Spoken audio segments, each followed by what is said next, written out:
آل انڈیا مسلم پرسنل لاء بورڈ کے زیر اہتمام وقف ایکٹ 2025 کی موضوع پر ایک قومی ورکشاپ نئی دہلی کی انڈیا اسلامک کلچرل سینٹر میں منعقد کیا گیا۔ اس قومی ورکشاپ میں ریاست تلنگانہ کے شہر ورنگل سے 5 رکنی وفد ورنگل کے کو کنوینر ایم اے جلیل خان، اراکین ایم اے قدوس سید سبحان الدین، حافظ منور حسین ایم اے منصور خان کے ساتھ شرکت کی۔ اس قومی ورکشاپ سے معلومات حاصل کیے۔ اس وفد کی جانب سے ایک پریس کانفرنس ہنمکنڈا کے اسلامک انفارمیشن سینٹر رائے پورہ ہنمکنڈا میں منعقد ہوئی۔ اس پریس کانفرنس کا حافظ منور حسین کی قراءت کلام پاک سے آغاز ہوا۔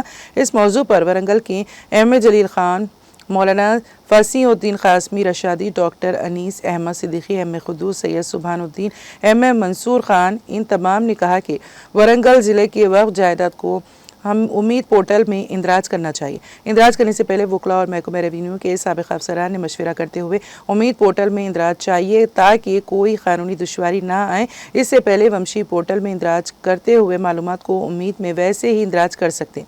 اس کے علاوہ ضلعی سطح پر محکمہ ریونیو سے ریٹائرمنٹ ہوئے اعلیٰ افسران اور شعبہ آئی ٹی اور سماجی فلاحی تنظیموں کے ساتھ ایک خصوصی ٹیم تشکیل دیتے ہوئے ضلع ورنگل کے منڈل، تعلقہ اور گاؤں تک رسائی کرتے ہوئے مسجد، قبرستانوں، عاشور خانوں، درگاہوں، چلے مبارک کے معلومات حاصل کرتے ہوئے وقف املاک کے رجسٹریشن کے کاغذات کو صحیح کرے اور رجسٹریشن نہیں ہے تو اس املاک کا رجسٹریشن کروائیں۔ اور مزید معلومات کے لیے کنوینر مولانا فصیح الدین قاسمی رشادی کو اور کو کنوینر ایم اے جلیل خان سے ان کے فون نمبر 9849259526 پر رابطہ کرتے ہوئے مزید معلومات اور درپیش مسائل کو پیش کر سکتے ہیں۔